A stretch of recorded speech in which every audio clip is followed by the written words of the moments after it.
Olá, seja muito bem-vinda a esse podcast, esse espaço que nasce para mulheres que atravessam fronteiras geográficas, culturais e internas.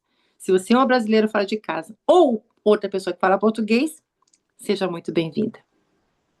Se tu és uma moçambicana, uma portuguesa, uma angolana, uma cabo-verdiana, se tu falas português, seja muito bem-vinda. Este podcast é para ti. Nós somos mulheres que hoje estão a viver na França e nós carregamos uma história, culturas e trajetórias que não cabem em um único rótulo. Exatamente, quando a gente muda de país, gente, a gente descobre algo lindo, mas também desconfortável. E uma dessas coisas é quando a nacionalidade muda, parece que até a nossa identidade ela é questionada. Não só pelos outros, mas até a gente mesmo. Exatamente. E nós nos fazemos perguntas como: quem que eu sou quando eu não estou no meu país? Quem que eu me torno quando ninguém entende completamente a minha história, o meu sotaque, a minha referência? Estou num lugar em que sinto que tudo é diferente. E é por isso que o sujeito é vasto. A gente vai falar aqui de liderança, de identidade, de propósito, de emoção, da nossa própria história. E isso vai incluir família, carreira, enfim. Se como você e eu e a Dilis estamos caminhando nessa expatriação, nesse processo internacional, nós queremos convidar você, não só para sobreviver, mas viver uma vida de abundância, que seja em harmonia com seus próprios valores, que você continue crescendo e se desenvolvendo. E nós acreditamos que a tua nacionalidade, ela faz parte da tua história, sim. Isso sem dúvida. Mas é importante nós sabermos que a nossa nacionalidade não define o nosso valor, não define a nossa voz e nem o nosso potencial.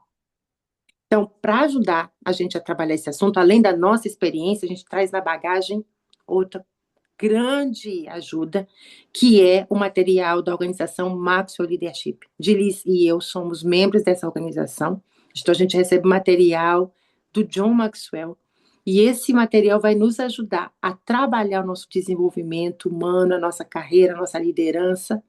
Então a gente vai muito além de falar de si, mas falar de coisas que vão ajudar você também.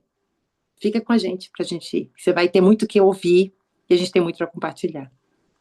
Ó, sim, temos. E hoje, no episódio que temos aqui, nós vamos falar sobre um tema central que toda mulher expatriada, toda mulher que vive fora do teu país precisa de ouvir. E é: a tua nacionalidade não define a tua identidade. Uau! Tua nacionalidade não define tua identidade. Então, respira, toma o seu café, o seu chá, sua água, senta aqui conosco um pouquinho e a gente vai falar sobre isso. E a gente vai começar explorando um pouquinho a história da Dilis. Dilis, conta pra gente o que que te trouxe para Paris. Uau, Lisângela, o que é que me trouxe para Paris? Na verdade, eu e meu esposo já queríamos há algum tempo sair fora de Moçambique, eu sou moçambicana, e quando achamos que era o momento certo, procuramos oportunidades. E surgiu a oportunidade de vir para Paris. E nós decidimos pegar nesta oportunidade. Com muito ânimo, sim, eu já vivi fora antes, então eu sabia que sim, é uma nova aventura, mas que com esta aventura também lá vem os seus processos. Você veio para cá, e você fala do seu marido, mas você também tem filhos, Dilis. Quantos filhos você tem? Qual a idade deles? Eu tenho dois filhos. Tenho um filho de 3 anos e uma filha de 8 anos. Então, vem essa expatriação, vem essa oportunidade tão sonhada, mas vem todas eu chamei nessa bagagem os desafios que traz isso, né? Você já falava francês? Não, eu não falava francês. Eu estudei o francês muito pouco na escola E quando soubemos que vinhamos para aqui, eu fiz um mês de francês. Então eu vim e praticamente só sabia cumprimentar ou pedir uma outra coisa na loja. Então, não, eu não falava francês. E quando eu cheguei, deparei-me com um francês completamente diferente do que eu tinha estudado. Então, isso em si também foi um processo. E continua a ser um processo. E o interessante é que isso não era a sua primeira vez fora de casa. Você já tinha saído de Moçambique antes. É. Então, isso me chamou a atenção na sua história, porque você já tinha vivido experiência em outro país. Então, o que é que foi diferente dessa vez das experiências anteriores? Pronto, desta vez eu saí adulta. Da primeira vez eu saí, eu era muito nova, por aí aos meus 11 anos, e saí com os meus pais. E basicamente passei toda a minha adolescência fora do meu país. E levou-me muitos anos para eu me encaixar, ou para eu sentir e até gostar de estar lá. E finalmente, quando eu senti que esta é minha casa, eu tive que voltar para Moçambique. Então, mais de 10 anos num país e voltei. Só que desta vez foi uma escolha, digamos, minha, como adulta e tendo a consciência que existem processos que eu tinha que passar por eles. Então, a diferença é esta. Uau! É bem interessante porque isso cai na minha próxima pergunta, que era justamente se você algum dia tinha sentido essa diferença entre eu tenho uma nacionalidade, porque as pessoas têm etiquetas associadas a essa nacionalidade, então elas têm estereótipos de como você vai ser, do que você vai pensar, de como você vai agir. Então, algum instante você se sentiu fora desse estereótipo, dizendo o que eles estão pensando de mim não corresponde a quem eu sou? Várias vezes. Incluindo no meu próprio país também, porque quando eu saí do Quênia e voltei para Moçambique, também levou-me anos para eu adaptar-me. E depois tive os meus filhos e agora mudei de novo de país. E chegando aqui na França, tudo é diferente. E eu senti esta diferença também porque, por mais que, digamos que eu ia para um sítio e eles até falam inglês, eu sinto que eles apreciam muito a sua cultura. E isso em si cria uma barreira. E eu já senti isto várias vezes, tanto com a linguagem, já senti até com o fato de eu ser negra, é a realidade. Já senti também pelo fato de eu não conhecer algumas coisas básicas daqui. Vou dar um exemplo muito simples. Aqui existem algumas regras que no meu país não existem assim tão definidas. O exemplo é, eu mudei-me de casa e eu tinha que me desfazer das várias caixas, das várias coisas das mudanças. E eu pus estas caixas nos caixotes de lixo que servem para as caixas. No entanto, existe um outro processo para deitar em termos de quantidade, em termos do tipo de caixa. E isto levou-me a ter interações um pouco amargas com os meus vizinhos. E eu estava a sentir que tu não estás a entender o que eu quero, eu sou nova, ajuda-me, ao invés de criticar-me. Mas depois de algum tempo eu percebi que eu estou num novo país e eu é que tenho que adaptar-me. Eu tenho que adaptar-me a este lugar. Sim, não entenderam o que eu queria fazer. Sim, se calhar não tive a recepção que eu queria ter, mas quem está fora do seu país aqui sou eu. Uau! No entanto, isso também não significa que eu tenho que me baixar. Uma coisa é respeitar, Hum, outra coisa é saber quem tu és. uau! Uau, uau. Essa história ela é linda porque ela reúne tudo, que é o meu cotidiano nas coisas mínimas. Fui jogar algo no lixo. É. Tem reciclado, sei que tem cores diferentes, eu ponho o papelão no lixo certo, mas porque eram maiores as quantidades, porque se tratava de uma mudança, a regra é outra e não tem escrito, você tem razão. Em É. Isso é algo que se aprende convivendo. E aí a gente vem nessa razão, por que esse podcast nasce? Até para isso, para que a nossa Verdade. ciência abra os olhos até para quem está vindo, não só para quem já está aqui e dizendo, oh, tem coisas que não vão estar nos livros. É bom você ser acompanhado e, sobretudo, de gente que esteja no local para ajudar você a viver isso com o mínimo de atritos possíveis. Mas isso questiona. Eu adorei porque você joga para um outro ângulo a questão do quem eu sou, É. como que eu vou reagir? Será que eu vou me sentir humilhada porque eles estão falando isso? Ou eu vou dizer, perdão, obrigada, estou É. aprendendo, mas continuar com a cabeça erguida, dizendo isso não me diminui. E isso vem da gente, não dos Exato. outros. E aí eu já fico com a primeira dica, porque, de novo, como que a gente acompanha as pessoas, não é só com a sua experiência, é uma das lições que tem no livro do John Maxwell, das 15 Leis do Crescimento, e ele fala da importância da gente se valorizar. Não espere os outros lhe valorizarem quando você não se valoriza. Se você não sabe quem você é, os outros vão dizer quem você é e vão colocar as etiquetas que eles quiserem em você. Na sua cor, pelos seus olhos, pela sua educação, pelo que eles acham, pelo seu sotaque, e as etiquetas vão sendo coladas. E cabe a nós de colocar algo que não cola. A pessoa tenta colar na gente, mas não pega, porque nós sabemos quem nós somos. Exatamente. Uau! Uau! E deixa eu fazer mais uma última pergunta.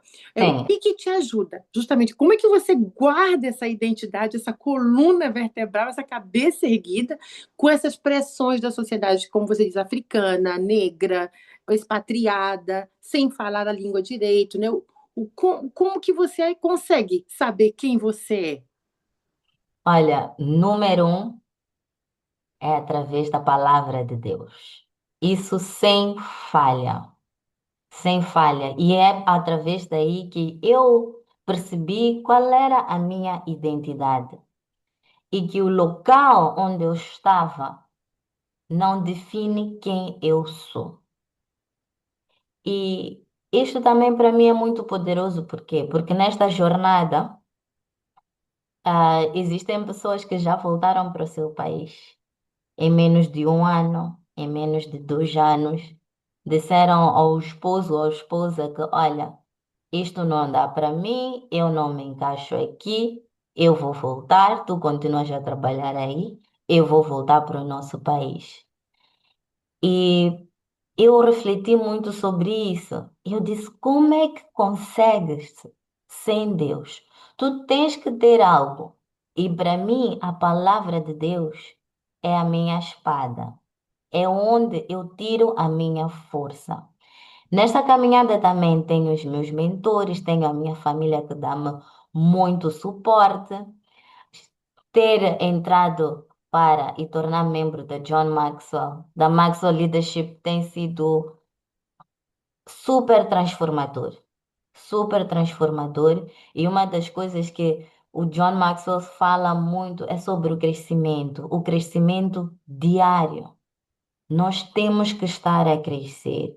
Então, eu tive que ter um momento de sentar comigo mesma, ter momento de refletir, que é exatamente o tipo de jornada que nós levamos pessoas a fazer, né? Eu tive e tenho a minha coach e também estou num processo de mentoria com a Elisângela, que está aqui também. E isto tudo são formas que eu encontrei de continuar firme, de continuar a andar e a caminhar todos os dias. E é o processo que ajudo várias mulheres a passarem por ele hoje em dia. Uau! Ai, merci, obrigada. Obrigada pelo compartilhar, porque a gente sente a emoção, a idade, essa história, e eu também penso que a base é a nossa raiz, né? É saber de onde a gente é, não são os outros, de novo, que dizem, é a raiz. E essa base, quando ela está estruturada, a gente pode ser até um bambu, que Yeah, o vento vai, derruba, assim, baixa, mas você volta para o lugar, porque a sua raiz ela é profunda e bem yeah. alicerçada. Excelente. Bom, agora é a tua vez, Elisângela. Tenho algumas perguntas para ti. Tu já estás aqui há algum tempo e eu quero que tu partilhes um pouco da tua história, conosco, mas também eu quero saber se neste processo tu já te sentiste perdida e como é que foi isto? E Várias vezes. conta-nos sobre este processo. Olha, eu gostei do que você falou no início, então eu vou voltar só um pouquinho, porque eu acho que eu me senti fora de casa, dentro do meu país também. Hum, Antes de sair, eu mudei de cidade, eu mudei de região. Então, para quem conhece o Brasil, a gente tem a região amazônica, que é o norte do Brasil, que é uma realidade distante, afastada, e a gente conhece o resto do Brasil pela televisão, nessa época. E, ou pelos livros, pelo jornal, pela imprensa, mas não tinha nessa época a internet. Já tem 23 anos que eu estou aqui na França. ah, Então, quando eu saí de casa, fui para fazer meus estudos, eu fui para São Paulo, uma cidade que tinha a melhor universidade na área que eu queria. Então, assim, era muito orgulho da minha família, de a gente estar lá, todo o apoio. Era um sonho que eu tinha, eu fui porque eu quis ir, mas eu não me preparei, não tinha acompanhamento, ninguém me falava disso. Então, eu levei uma uma queda, eu diria assim, muito grande. Eu só pular um pulo de paraquedas e meu paraquedas não abriu. Vamos pensar assim. Então, eu caí no chão. Na opa. verdade, que era a solidão. Esse foi o primeiro choque. Eu estava dentro do meu país, falando a mesma língua, procurei uma igreja, porque eu disse eu preciso de uma comunidade, mas ainda assim eu me sentia um peixe fora d'água. Eu não me entendi. Então, esse foi o primeiro choque. Foram anos buscando pertencimento quem é o meu grupo. E realmente, o primeiro grupo que eu criei como família foram pessoas que tinham a minha fé. Eram estudantes que estavam lá, que também tinham vindo de outros lugares, e a gente foi se conhecendo um ao outro. Tínhamos um grupo de estudantes universitários cristãos, e esse grupo virou minha família. Essa é a primeira coisa. Ok. Quando então eu saí do Brasil, saí porque na universidade eu conheci o meu esposo, ele tinha o sonho de fazer o doutorado dele fora do Brasil, nós saímos com esse propósito. Eu pensei que eu vinha para 4 anos.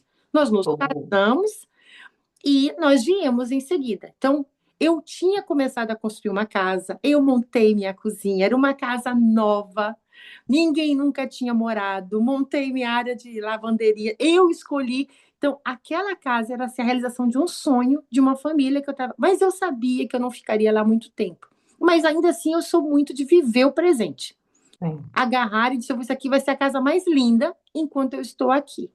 Então, quando nós saímos, eu pensei: eu vou para esse lugar. Era um apartamento pequenininho, que era de estudante, mas aquilo era temporário. Então eu disse: eu vou agradecer pelo que eu tenho.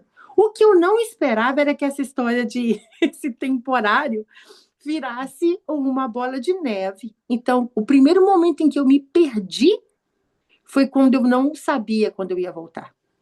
Uau. Esse foi o primeiro momento, porque aí o meu mundo de novo caiu, porque eu não saí preparada para assim, eu deixei coisas guardadas em caixas, esperando que eu voltasse, a cama que nós tínhamos comprado, enfim, várias coisas, porque eu achei, nós vamos voltar, não tem razão de eu desfazer, eu tinha onde deixar.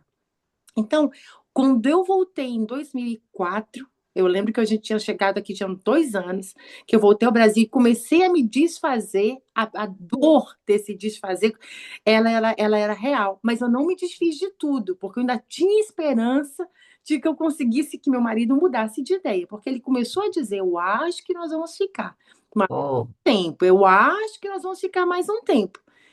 E aí, em 2005, eu engravidei.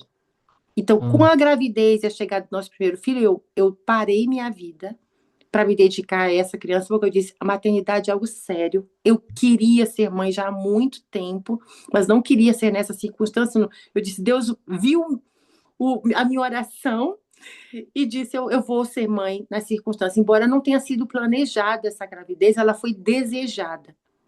Então, essa criança veio e começa um novo começo, começa a perguntar como nós vamos fazer. Então, esse me perder, eu comecei a me perder porque o sonho que eu tinha e a vida que eu vivia não colava. Eu tinha que Uau, aprender o que era ser creche, eu tinha que aprender, eu amamentava. Muitas mulheres não amamentavam nessa época. Eu fui questionada por que eu amamentei até 1 ano, enquanto no meu país se amamenta muito mais do que isso. Então, parecia que realmente de novo eu estava fora de casa. Então, esse processo de me perder, ele foi um processo que muitas vezes tudo que eu tinha realmente era Deus. As minhas lágrimas, a minha oração e Deus, porque nem o meu marido não entendia os meus questionamentos, entende? uau. Antes de eu avançar para a próxima pergunta, eu estou aqui a refletir em tudo o que tu disseste e há muita informação nessa história. Número um, tu estavas a passar por uma mudança. Tu acabavas de casar. Isso em si já muda tudo. E imediatamente foste para um outro país que é completamente diferente. Então, isso foi mais uma mudança. E ainda tinhas a esperança de voltar. Mas o tempo foi passando e isso é muito interessante porque é importante que ao longo do nosso percurso, da nossa caminhada, nós saibamos gerir não só as nossas expectativas, mas as diferentes mudanças que vão acontecendo. E admitir que nem sempre os planos saem como a gente quer que eles saiam, mas que há algo maior para ti. A esperança foi ficando lá, ela foi ficando lá e tu tiveste filhos. Eu nem mais. Só o processo de ter filhos, mesmo com toda a família ao lado para ajudar, é algo, é um processo, é uma grande bênção. Como é que foi isto tudo estando aqui na França?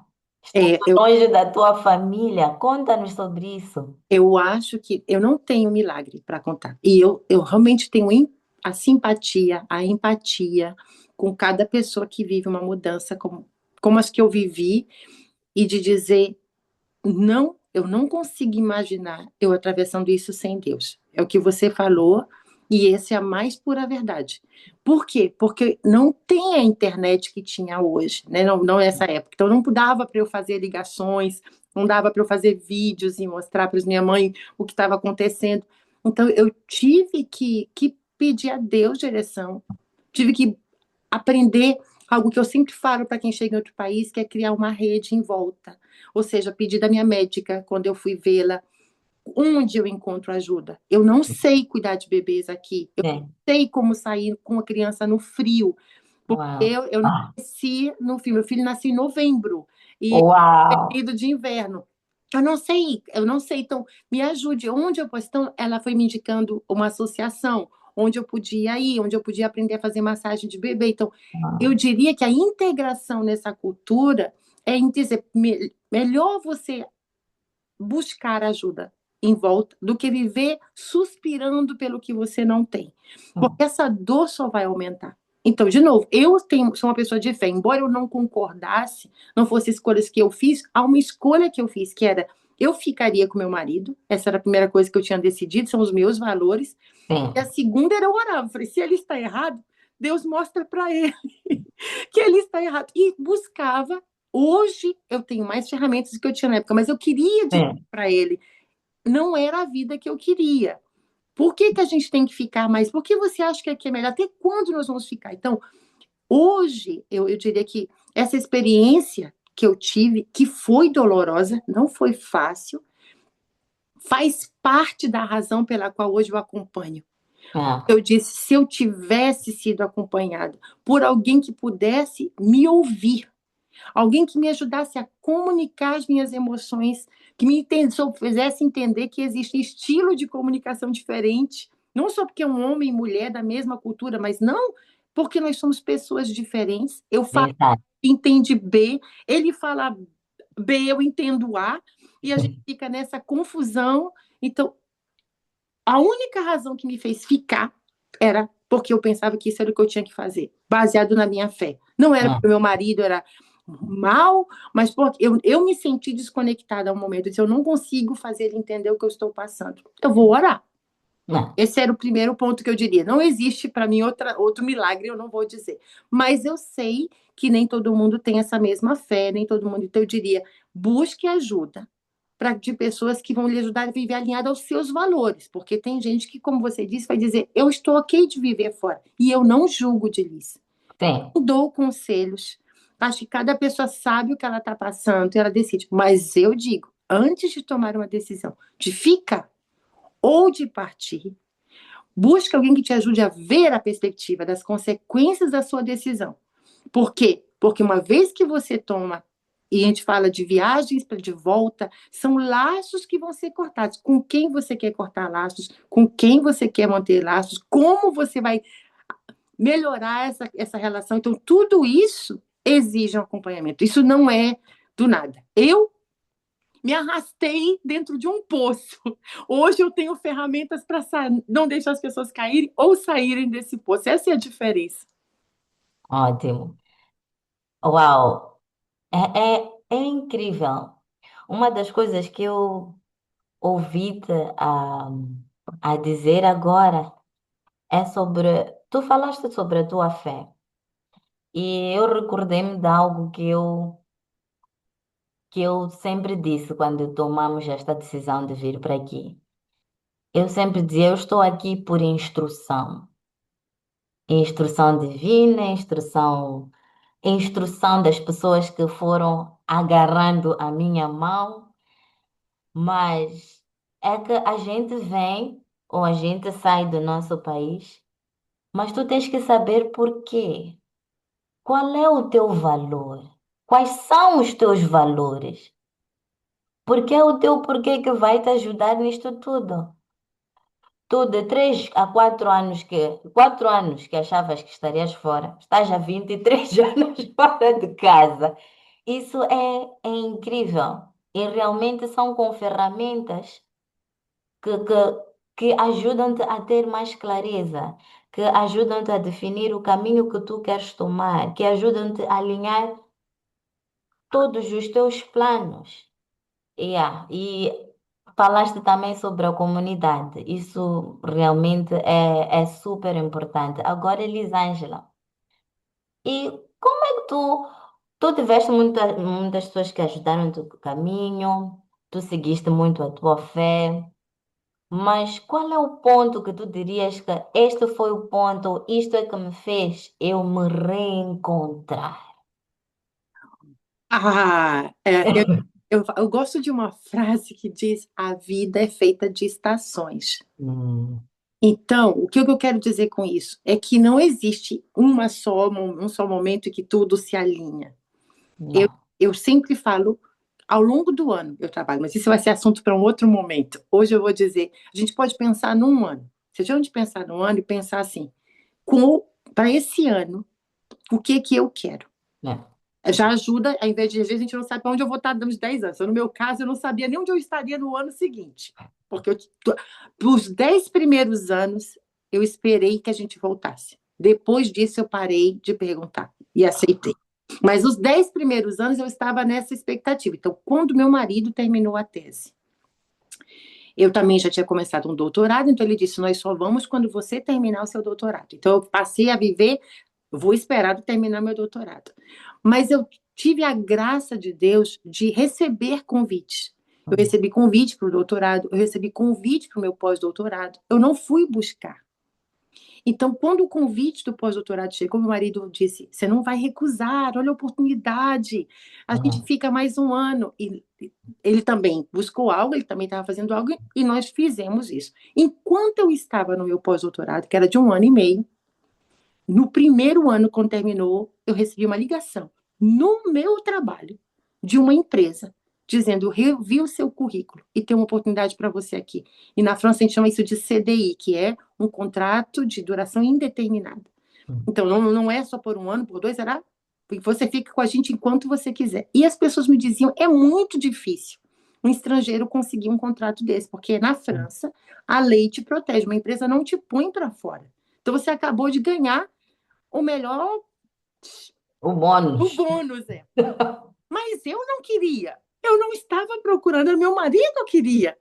Ah, De novo, ele disse: Mas olha que oportunidade, isso é uma bênção, nós vamos ficar. Então, nesse processo, eu fui vivendo eu diria, uma época de um dia de cada vez, um ano de cada vez, buscando o que eu quero ser. Então, como eu já tinha meu filho, eu buscava sempre pensar o que, que é bom também para ele. Quem é a pessoa que vai me ajudar? Ele está com uma pessoa que me ajuda, enquanto eu estou no trabalho, eu consegui alguém que eu confie, que trate bem, dá para a gente caminhar. Então, eu buscava alinhar não só mais a minha sobrevivência, sim. mas o bem-estar do meu filho era primordial. Se algo tivesse acontecido, Não. que meu filho não estivesse bem, eu abriria a mão de qualquer trabalho, eu não tinha dúvida, e eu seria capaz de ir embora se eu também não me sentisse alinhada, porque É. ele passava acima. Eu aguento a dor, mas meu filho, eu não quero que ele sofra.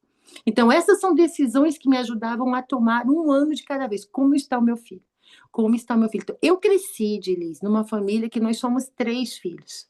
Hum. E eu sabia, desde antes de ser mãe, eu não quero um filho sozinho.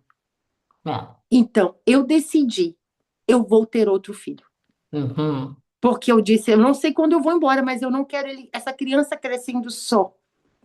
Então, eu já estava com esse trabalho de duração indeterminada e em setembro eu entrei, em dezembro eu engravidei. Eu corri todos os riscos. No meu país não se faz isso. No meu país, a gente espera um ano para engravidar. Eu não queria nada que me prendesse. Eu falei, se agora eu tenho um trabalho, eu vou ter outro filho. Aham. A minha médica disse, leva um ano para uma pessoa que tem precauções, né, nessa época evitava ter filho, disse, leva um ano para você ter. Um mês eu estava grávida. Foi como o meu primeiro filho. O primeiro filho também foi só trocar a pílula que na época eu tomava e eu já estava grávida. Eu falei, meu corpo ele está sempre pronto Está pronto. para procriar. E ela disse, eu nunca vi isso. Alguém que para e já está grávida. Eu falei, já estou grávida.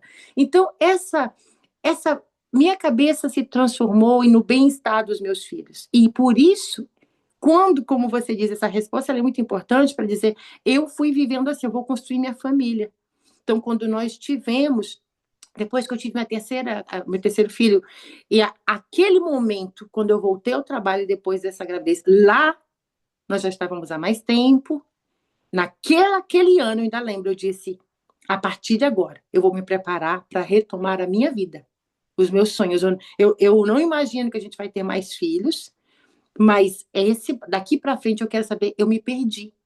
Profissionalmente, o sentido da minha vida, além de ser mãe, eu não me sinto satisfeita com outra coisa. Então, aquele momento eu comecei a buscar outra direção para me realinhar pessoalmente, entende? Então, a vida é feita de estações. Acho que cada momento da vida, eu diria isso para alguém.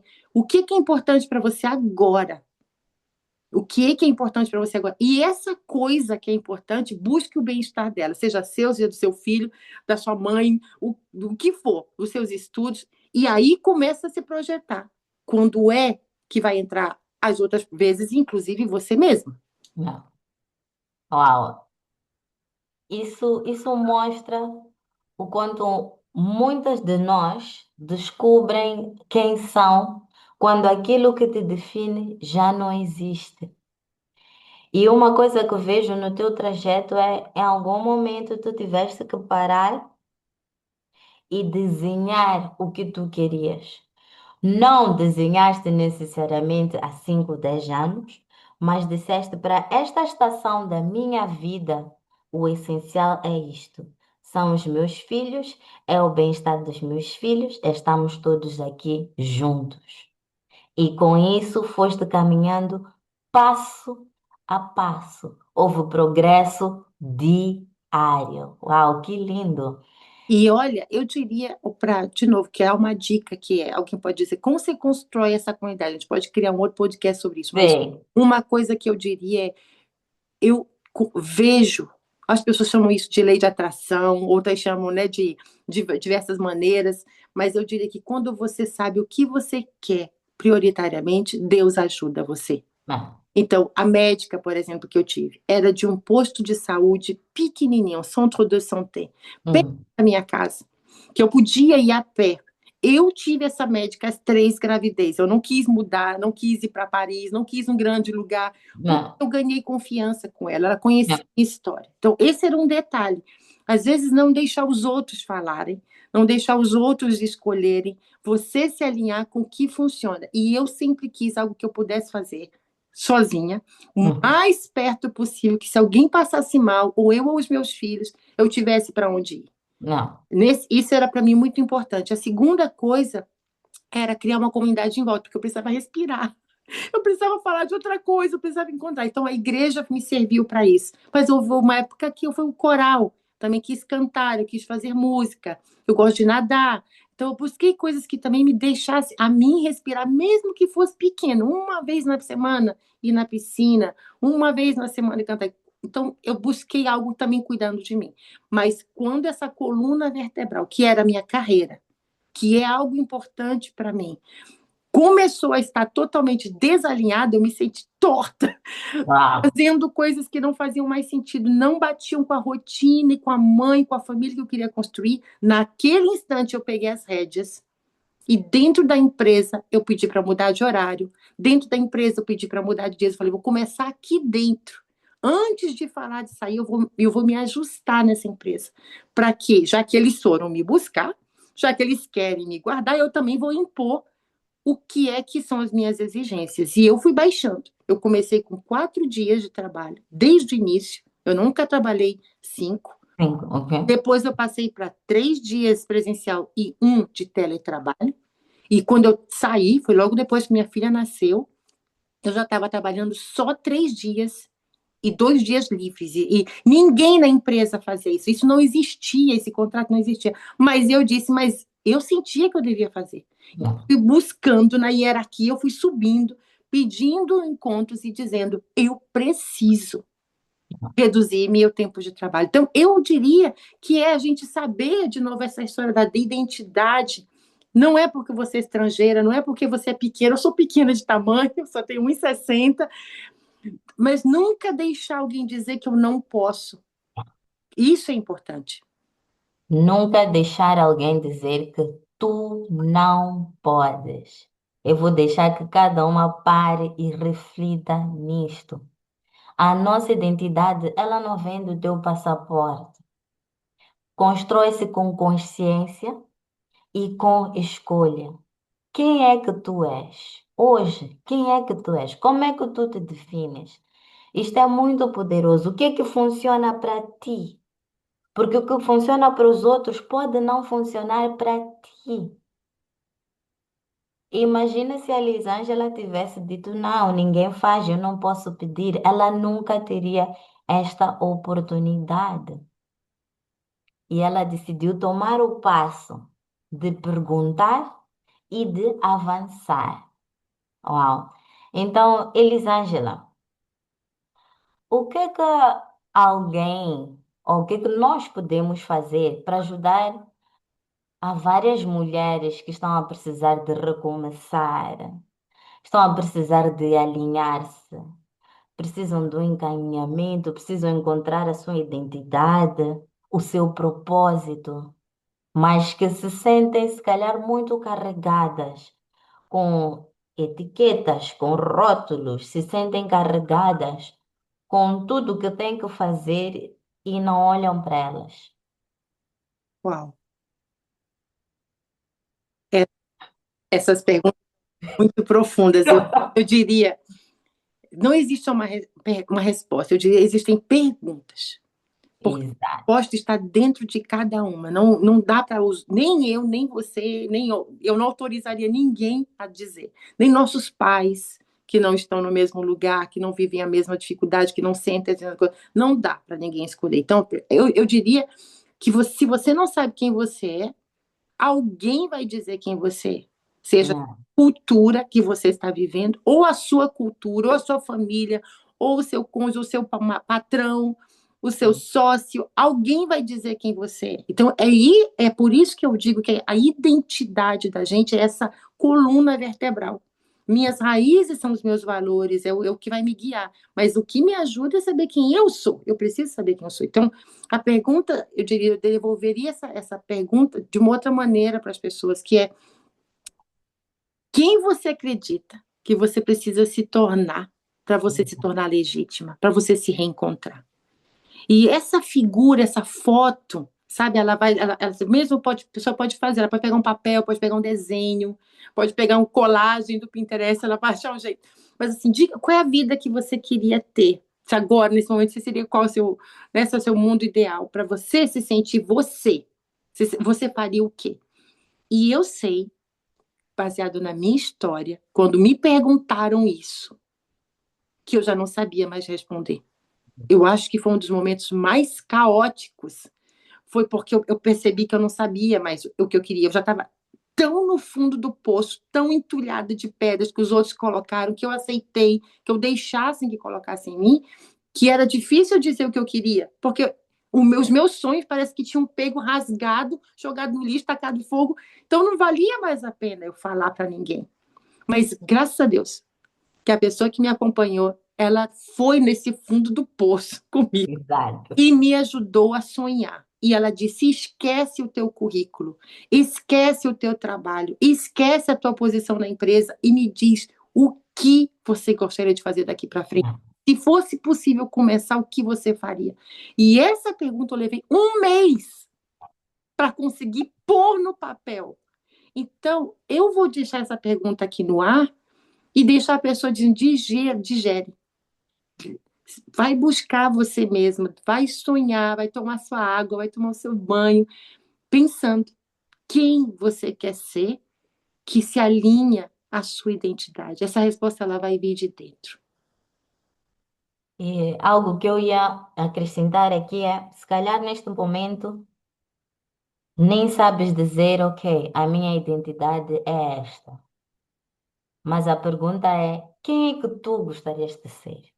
Não pensa nas circunstâncias, não pensa no teu trabalho, o que estás a fazer exatamente agora. Se não houvesse limites, se não houvesse barreiras, quem é que tu gostarias de ser? Com esta mudança para a França, eu parei de trabalhar. O que que aconteceu? Eu meti a minha carta antes de sair, graças a Deus, continuei a trabalhar no mesmo local, online, por muito mais tempo do que eu previa. Eu digo que Deus deu-me tempo para digerir tudo, para alinhar-me. E quando chegou a hora de procurar algo, uma das coisas foi fazer-me esta pergunta, e é por isso que é importante ser acompanhado, porque há perguntas que tu tens que te fazer. Às vezes tu tens que cavar dentro de ti. E existem sonhos que tu tinhas há 10 anos atrás, há 5 anos atrás, ontem, e que se calhar dizes, quando eu tiver tantos anos, eu vou alcançar. Mas a questão é, o que é que tu precisas fazer hoje para realmente viver o que tu queres viver daqui a 10 anos, daqui a 20 anos? Existe algo que tu podes fazer hoje. Então não te limita. Pega o papel, pegue a caneta e escreva, simplesmente escreva. Queres acordar e comer logo caviar de manhã? Escreva. Queres acordar em frente do mar? Escreva. Queres ser uma grande professora? Escreva. Queres ser presidente do teu país? Escreva. Não há limites. Tu estás a pôr no papel. Tudo começa aí, neste processo. É uma das coisas que nós convidamos a fazer. Tira este tempo. Tira tempo para ti, tira tempo para refletir, porque muitas das vezes nós andamos em modo automático e fazemos e apagamos fogo. Todos os dias estamos a apagar, somos bombeiros todos os dias, mas tu não paras para realmente ver, ok, para onde é que eu quero que a minha vida vá. E como a Elisângela disse, se tu não defines a tua identidade, alguém vai definir por ti. Alguém vai dizer, vai fazer aquele curso, vai para aquele emprego. e a rotina continua. Então, quem é que tu queres ser? Uau, uau, uau, amei. Eu amei sua flexão. E eu diria, né, Delisa, que a gente pode terminar esse momento, esse primeiro bate-papo, esse primeiro podcast que tem, pelo visto, muita história que vai vir por aí. A gente Exato. deixa esse convite para você. Você que está aí dizendo isso faz eco no meu coração. Puxa, eu queria conversar. Tanto eu quanto a Delisa, a gente tem acompanhamentos que a gente está proporcionando. E eu vou te convidar, vem para um primeiro rendezvous de alguns minutos, gratuito, para você poder já começar a conhecer que formas que a gente tem de acompanhamento. Então, isso já vai ser um primeiro espaço de acolhimento, se isso fez eco para você. Ou se você conhece alguém que para quem essa história faz sentido, que precisa, ou vai começar uma vida fora, ou já está vivendo lá fora, compartilha esse podcast, porque é assim que a gente vai ajudando umas às outras, é uma mão ajudando a outra. Até breve. Até breve a cada uma.